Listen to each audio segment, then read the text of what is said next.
Spinquisition. Another painfully fragmented haul of quick-fire quizzing, accompanied by much snail-twitch sprinting, with the odd rage-induced stomp whenever I was unable to distinguish the difference between, for example, over a dozen different species of culinary herbs. Coriander looks exactly like parsley, whilst thyme appears identical to both rosemary and tarragon, especially when viewed through a pair of prescription glasses, steamed up by sweat and my data dungeon's exceptionally humid microclimate. A crying shame, I rued, whilst prodding in random ride-ons, as those salty tears of toil stung my eyes, that I did not pay extra for the integrated demister that Specsavers offered as an optional upgrade, and which could have been comfortably powered from a USB Type-C port, with roughly a third of the unweighted wattage I averaged throughout one augmented and flatteringly swift metric century. As always, this casually scientific calculation assumes that no prohibitive import tariffs have yet been imposed on any pedal-powered dynamos that I might have been able to source from AliExpress, that come bundled with the requisite transformer to round down my spiky AC output into smoothly regulated DC, then supply it to the spectacle's heating elements at exactly 20 volts and no fewer than 3.25 amps, with a flawless level of efficiency being maintained whilst converting kinetic to electric energy. The remaining 3 1/3 120 watt-hours, which can also be interpreted as 0.4 kilowatt-hours, on the principle that reducing the duration of any fixed power output increases its volume by corresponding proportion, could have then been stored in a pair of these capacious USB power banks, which purport to deliver a total of 145 watts to 3 connected devices from their rapidly chargeable 25,000 mAh lithium-ion batteries. Perfect for Mum's newly fixed laptop. Silicon surgery. For those faithful subscribers who might have been wisely choosing to live under a rendered rock throughout at least the last 3 months, this delightful ZenBook Duo from Asus was originally acquired in haste at a local branch of Curry's PC World in 2022 for my familial elder, who was seeking a practical alternative to the intolerably streamlined experience that an 8th gen iPad provided on its painfully app-bridged operating system. Its duly appointed touch-sensitive display sports a tactile matte finish that both repels smudges and suppresses obstructive reflections, whilst still offering the pinpoint accuracy and razor-sharp responsiveness necessary to navigate a plethora of menus, efficiently edit documents, tidy up photographs and trim down timelines, or identify the precise spreadsheet cell necessary to calculate this year's household expenses. Regrettably, due to a degree of user carelessness that involved tangled cables and twitchy legs, this machine suffered a near-catastrophic fall just before last Christmas, which resulted in the main screen sustaining damage by way of several prominent hairline cracks that rendered its touch sensitivity dysfunctional, whilst the keyboard's touchpad, which for the record can be toggled on and off by pressing F6, only permitted intermittent operation. Initially, I was able to source a replacement panel on eBay using the laptop's precise model reference, which is printed on a label stuck to its underside, though following an afternoon trek to Screwfix to purchase a multi-headed screwdriver that included a star bolt tip tiny enough to remove the machine's array of anti-tamper screws, then detach the assembly from its base, I promptly discovered that the screen was stuck fast in the laptop's hinged lid. Spent a further 3 painstaking hours removing the black adhesive gum around the display's edge with long-nosed tweezers, as demonstrated in countless YouTube tutorial videos, whose sleight-of-hand technicians make the process look so enticingly easy, and are able to fully remove the infernally sticky substance in fewer than 1,000 perished pieces, though the display remained firmly wedged in its shell. Revisited eBay and identified an alternative business seller with an equally broad range of popular products and overwhelmingly positive feedback, who was offering the screen both as an individual component and a pre-assembled unit that included both the lid, hinges and 2 cables ready for connecting to the laptop's motherboard.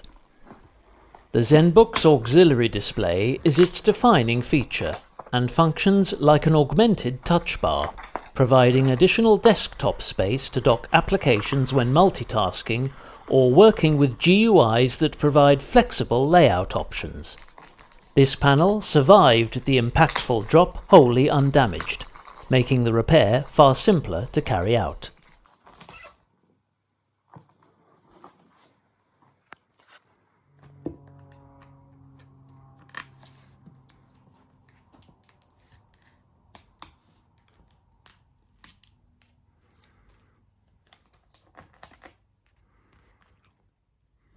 The machine's primary display supports a maximum resolution of 1920 by 1080, which is facilitated by its Core i7-1165G7's integrated Iris graphics chip.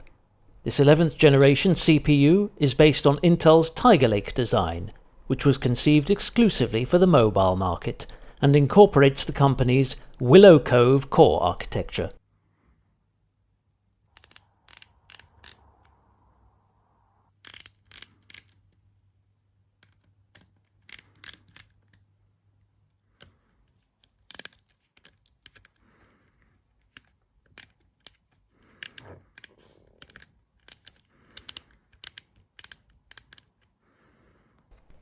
The chip evolved from Intel's 10nm fabrication process and features a conservative power budget ranging from between 12 and 28 watts, depending on the host system's configuration, which allows the fastest of its 4 hyper-threaded cores to attain a maximum clock speed of 4.7 GHz when operating in turbo mode.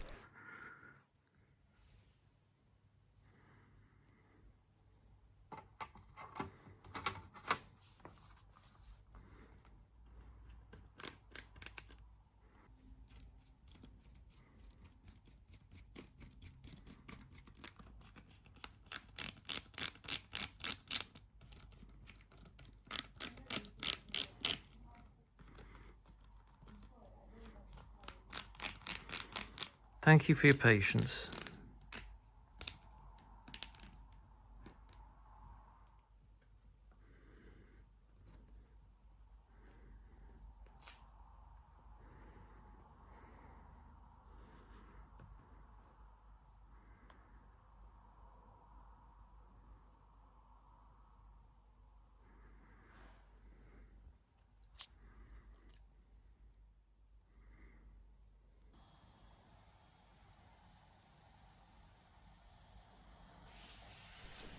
For binge streaming the long-awaited 5th season of Jeremy Clarkson's The Farm, rummaging through an archive of emails larger than the British Library, and the occasional midnight marathon session of Candy Crush Saga, rendered at 60 silky smooth frames per second, this impulse purchase still has plenty of practical services left to perform before its graceful retirement.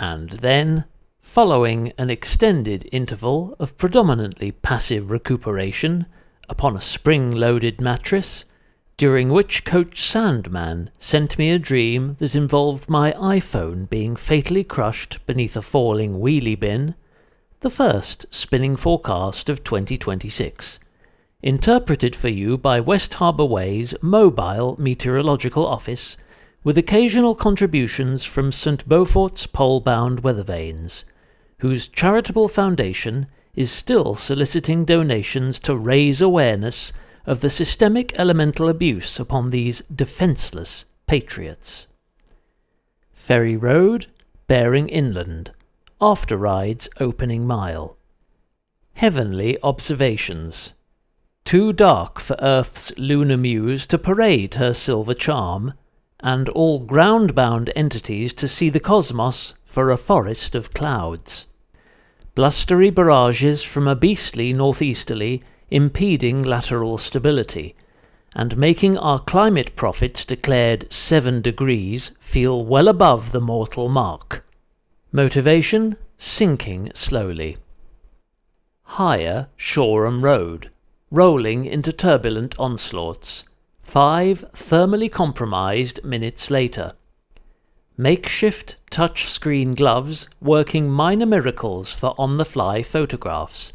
Left thumb and index fingertip thus far unaffected by biting chill.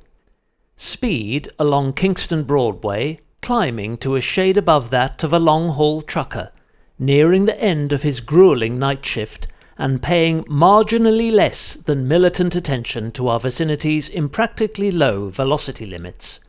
Visibility good, becoming moderate between street lamps.